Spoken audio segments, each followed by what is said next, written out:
Hey guys, welcome back to my channel Tricknology, and today in this video tutorial I will show you guys how to fix PDF thumbnail not showing on your Windows 11 PC or laptop. So you just need to follow me.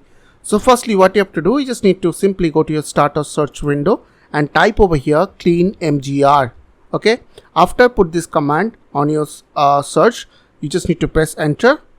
Now here it will open this cleanup tool. So what you have to do, you just need to select C drive over here, okay, and click on OK. Now uncheck all these options. Only you have to check thumbnails over here, and after that click on OK. Now it will clear your thumbnail cache and reset your thumbnails.